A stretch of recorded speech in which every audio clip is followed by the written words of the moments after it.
ফুটবলে বাংলা এখনোই সেরা আমি বিশ্বাস করি। দেখুন হারজিত তো থাকবে, কোনো 70-80 দশকে যদি চলে যান সেখানে কি বলে তখন 6টা কি 7টা কি বলে স্টেট ফুটবল খেলতো, যাদের কোচ থাকতো।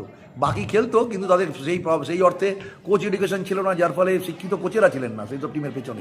4-5 বছরের মধ্যে বাংলা কিন্তু আধিপত্য কমে যাবে বা সর্বভারতীয় স্তর, এটা আমি আমার যেটা মনে হচ্ছে যেভাবে চ্যালেঞ্জিং টুর্নামেন্ট অবশ্যই সন্তোষ ট্রফি একটু এগিয়ে তো থাকবেই। বাংলা গিয়ে আপনার দাদাগিরি করে এসছে, সেই জায়গা থেকে আমি বলবো যে কি বলে এটা ওদের জন্য ভাবা উচিত গভর্নমেন্টের। তো দর্শক, এই মুহূর্তে আমার সামনে দাঁড়িয়ে রয়েছেন রঞ্জন ভট্টাচার্য, সকলেই ছিলেন এএফসি লাইসেন্স প্রাপ্ত প্রশিক্ষক। এর আগে আপনি সন্তোষ ট্রফিতে বাংলা দলকে রানার্স করেছিলেন, আর এবছর যে ট্রাইবাল ফুটবল শুরু হয়েছে খেলো ইন্ডিয়ার, তার আপনি প্রথম খেলাতেই জয়ী। সবচেয়ে একটা হিস্ট্রি। যাই হোক, প্রথম ট্রাইবাল গেমসের ফাইনালিস্ট বেঙ্গল তো ভারতবর্ষের ফুটবলের মক্কা বলা হতো, তো সেই মক্কার এখনও গন্ধ আছে।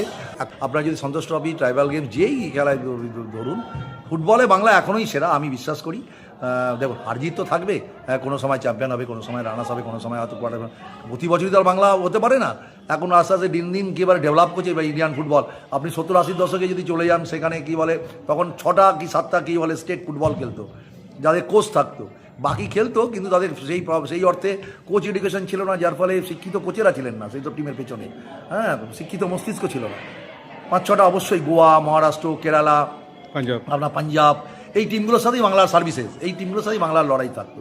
আর এখন কী বলে 20খানা স্টেট ডাইরেক্ট ফুটবল খেলে, যেখানে কোচ এডুকেশনের মাধ্যমে অল ইন্ডিয়া ফুটবল ফেডারেশনে কোচ এডুকেশন দারুণভাবে কাজ করছে। যার ফলে প্রত্যেকটা স্টেটেই এখন মধ্যপ্রদেশ, ইউপি, আপনি যদি ফেলা করেন তাহলে বিপদে পড়ে যাবেন। আমি বলছি ঝাড়খণ্ড এই মুহূর্তে বাংলাকে, উড়িষ্যা বাংলাকে চ্যালেঞ্জ দেওয়ার জায়গায় একদম সামনে সামনে। এই নয় কি বলে পেছন থেকে আপনি যাবেন আর জিতে যাবেন, এরকম ব্যাপার নেই। আপনি যদি সন্তোষ ট্রফিও দেখেন যে চ্যাম্পিয়ন যে বারো, সে বলছে উড়িষ্যা একটা সময় উড়িষ্যা একগুলো জিতছে বাংলার সাথে। তো এখন এতটাই ক্লোজ কী বলে আপনার এসে গেছে, মানে ডিস্টেন্স, মানে পারফরমেন্স দিয়ে। তো সেই জায়গায় তাও বলছি বাংলা এখনও সেরা, কিন্তু বাংলার এই শ্রেষ্ঠত্বে ধরে রাখতে গেলে কিন্তু আমাদের আরও অনেক প্ল্যানফুলি আগামী দিনের জন্য আমাদের কিন্তু চিন্তাভাবনা এখন থেকে শুরু করে দেওয়া উচিত। নাহলে কিন্তু আগামী 4-5 বছরের মধ্যে বাংলা কিন্তু আধিপত্য কমে যাবে বা সর্বভারতীয় স্তর, এটা আমি আমার যেটা মনে হচ্ছে যেভাবে সমস্ত স্টেটগুলো কি বলে আপনার অন্তত 18টা স্টেটস আমি যেটা দেখতে পাচ্ছি যেভাবে উঠে আসছে, বিশেষ করে নর্থ ইস্ট সাইডটা ভীষণভাবে। তো সেখানে কি বলে বাংলাকে কিন্তু এখন থেকেই ভাবতে হবে। আচ্ছা, এই যে ট্রাইবাল গেমটা হলো সর্বভারতীয়, সন্তোষ ট্রফিতে যেরকম আইএসএল খেলা বা আই লিগ খেলোয়াড়রা খেলতে পারে না, আবার এখানে জেনারেল কাস্ট খেলতে পারে না, কিন্তু এই দুটো যে টুর্নামেন্ট তার ক্যাটেগরি কি সেম না একটু আলাদা? আমি বলি একদম ঠিক, দারুণ আপনি করেছেন, সেগ্রিগেশনটা করেছেন। সন্তোষ ট্রফি নামটার সাথে একটা আলাদা ঐতিহ্য, তো বছর ধরে একটা টুর্নামেন্ট হয়ে আসছে, তার তো একটা আভিজাত্য থাকবেই। হ্যাঁ, কিন্তু ওখানে কিন্তু কোথাও সেগ্রিগেশনটা বলা নেই, মানে নামের সাথে বলা নেই। সন্তোষ ট্রফি মানে আগে সবাই সিনিয়ররা খেলতো, এখন কিন্তু সন্তোষ ট্রফি আই লিগ এবং আইএসএল প্লেয়াররা খেলতে পারে না। আবার ঠিক আপনি যদি ট্রাইবাল গেমসটা দেখেন, ট্রাইবালটা নামের সাথে কী বলে একটা সেগ্রিগেশন বোঝাচ্ছে, কিন্তু এখানে জেনারেল কাস্ট খেলতে পারে না। এখানে আপনি আই লিগ আইএসএল সব খেলতে পারবেন যারা শিডিউল কাস্ট প্লেয়ার, যারা শিডিউল ট্রাইব প্লেয়ার। হ্যাঁ, তো সেই জন্য ইকুইভ্যালেন্ট টু সন্তোষ ট্রফি। কোনো সময় কী বলে আমি সন্তোষ ট্রফি থেকে যেখানে 30খানা রাজ্য দল কী বলে এখানে পার্টিসিপেট করলো। তো বিশেষ করে আপনার নর্থ ইস্ট, উড়িষ্যা, তারপর হচ্ছে আমাদের ঝাড়খণ্ড, এদের তো আপনার টোটাল এমনি টিমটাই হয় ওদের কী বলে ট্রাইবাল দিয়ে যে ফার্স্ট ইলেভেনটা হয়, তো অটোমেটিক সবাই প্রায় ট্রাইবাল। তো সেই জায়গা থেকে কি বলে আপনার চ্যালেঞ্জিং টুর্নামেন্ট অবশ্যই সন্তোষ ট্রফি একটু এগিয়ে তো থাকবেই তার বিচারে। এই টুর্নামেন্ট এটা যদি দেখেন, এটা অন্যরকম আবার একটা গ্ল্যামারাইজ সেন্ট্রাল গভর্নমেন্টের টুর্নামেন্ট এটা। যাই হোক, এর মূল্যটা আবার অন্য হবে, এর সার্টিফিকেট মূল্য অনেক বেশি, যেখানে কী বলে যেহেতু এটা সেন্ট্রাল গভর্নমেন্টের। তো যাই হোক, তো দুটোই আমি কারোর সাথে কারো শ্রেষ্ঠত্ব তার নিজস্ব জায়গায়। তবে আগামী দিন যাই হোক ফুটবল খেলোয়াড়দের খুব উপকৃত হচ্ছে, যারা নানা স্টেজে এরা খেলার একটা প্ল্যাটফর্ম পাচ্ছে। এটা ডেভেলপমেন্টের জন্য দারুণ কী বলে উপযোগী একটা টুর্নামেন্ট। বাংলা অ্যাকচুয়ালি অপরাজিতভাবে চ্যাম্পিয়ন।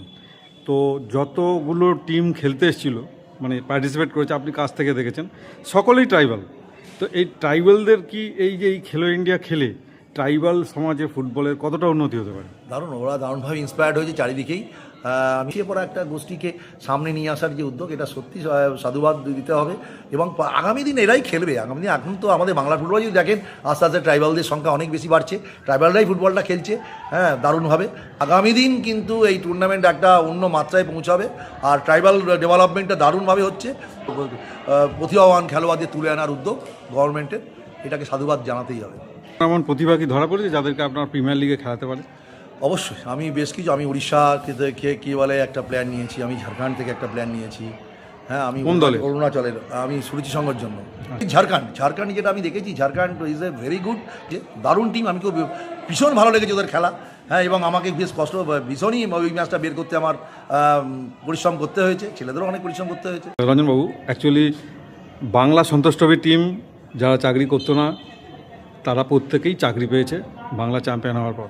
এই খেলো ইন্ডিয়া বাংলা যারা ট্রাইবাল টিম চ্যাম্পিয়ন হয়ে এসছে তাদের মধ্যে হয়তো দু একজন চাকরি করেন, বাকি যারা করেন না তাদের কি চাকরির সম্ভাবনা থাকতে পারে, হতে পারে? অবশ্যই, আমি আবারও বলছি যে এটা আগামী দিন নিশ্চয়ই গভর্নমেন্ট এটা নিয়ে ভাববে, এদের জন্য ভাবা উচিত। এরা যে জায়গা থেকে উঠে খেলে এসছে, অ্যাকচুয়ালি ট্রাইবালদের আমাদের এই যে ছেলেগুলো খেলেছে, অমিত শুধু একমাত্র অমিত টুডু বাদ দিয়ে এবং দিলীপ ওরাও বাদ দিলে, আপনার প্রথম সারির কিন্তু ট্রাইবাল প্লেয়ার আমাদের এখানে খেলতে যায়নি।